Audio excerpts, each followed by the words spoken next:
વાત કરીએ આજકાલની મહિલાઓની અને છોકરીઓની તો તેમને તો બહારનું જ જંક ફૂડ ખાવું ગમે છે અને પોતાના ફિગરને કેટરીના કૈફ જેવું પણ બનાવવું છે. અને આજની જિંદગીમાં હવે ઘરનું જમવાનું મૂકીને લોકો બહારના નાસ્તા અને પિઝા બર્ગર તરફ વધુ આકર્ષાય છે. તો તેમણે પોતાની લાઈફ કેવી રીતે સ્વાસ્થ્યવર્ધક બનાવવી અને વધુ પડતું વજન કેવી રીતે ઓછું કરવું તેના પર ચર્ચા કરી સપના વ્યાસ પટેલે, જેમણે પોતે એક વર્ષમાં 33 કિલો વજન ઘટાડી લોકો સામે એક ઉદાહરણ રજૂ કર્યું અને સેમિનારમાં ઉપસ્થિત લોકોને આપ્યા કેટલાક મહત્વપૂર્ણ ઉપાયો, જેમ કે કઈ જાતની કસરતો કરવી, કેવો ખોરાક લેવો વગેરે. Eating starving is not dieting. તમે ભૂખ્યા રહીને તો લોકો માંદા હોય છે ત્યારે પણ વેટ લોસ કરી નાખતા હોય છે. એમાં શું મોટી વાત છે?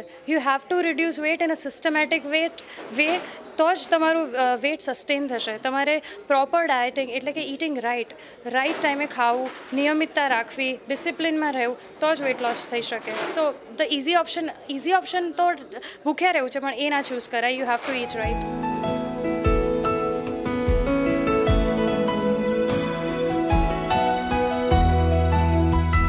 તો હેલ્થને લગતી આટલી મહત્વપૂર્ણ અને ઉત્તમ માહિતી આપતા આ સેમિનારમાં ભાગ લેવા અમદાવાદની મહિલાઓ અને છોકરીઓ ઉમટી પડી અને સેમિનારના માધ્યમથી ઘણી એવી મદદરૂપ ટિપ્સ અપનાવી જે તેમની લાઈફને ખરેખર સફળ બનાવી શકે. અને એ પ્રતિજ્ઞા લઈને સેમિનારને મૂક્યો કે હવેથી તેઓ પોતાના શરીરની તેમના બાળકની જેમ જ કાળજી લેશે. તો આ મુદ્દા પર ડૉક્ટર વિષ્ણુ પટેલે પણ શેર કર્યા કેટલાક યુઝફુલ ટિપ્સ. બેટર એ સિવાય વોર્મઅપ, યોગા પણ કરી શકો, સ્ટ્રેચિંગ કરી શકો. આ બધી ઘણી બધી એવી એક્ટિવિટી છે જેમાં આપણે જીમનાથી જે હેઝિટેશન હોય છે કે બહુ હેવી એક્સરસાઇઝ હોય, ફિટનેસ માટે ઓનલી સિમ્પલ કાર્ડિયો, થોડું વોર્મઅપ, થોડું સ્ટ્રેચિંગ એટલું કરીએ તો મોર દેન ઇનફ છે. એના માટે એવું જરૂરી નથી કે બહુ હેવી વેઇટ ઉપર કે વધારે ઇન્સ્ટ્રુમેન્ટ ઉપર કરવું. લોકોની જે માસ ફિલિંગ છે, રોંગ ફિલિંગ છે, એ ફિલિંગ આનાથી આપણે કરેક્ટ કરી શકીએ. Activities, and internally I was feeling bichari for myself that because I have done so many things during the day, I don't get time to do this type of exercise for myself.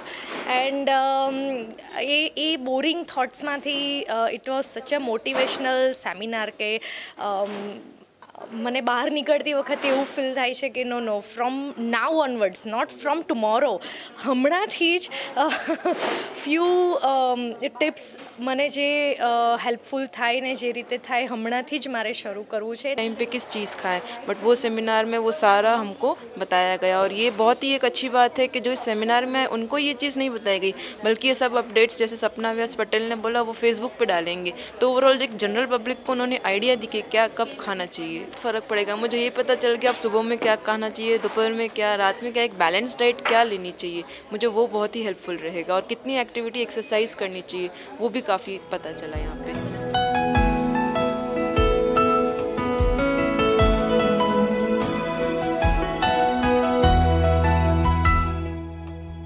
તો સંદેશ દ્વારા યોજાયેલ આ event તો રહી ખૂબ જ ખાસ અને તેના દ્વારા લોકોના જીવન પર પણ ખૂબ જ સારી ઇફેક્ટ પડી.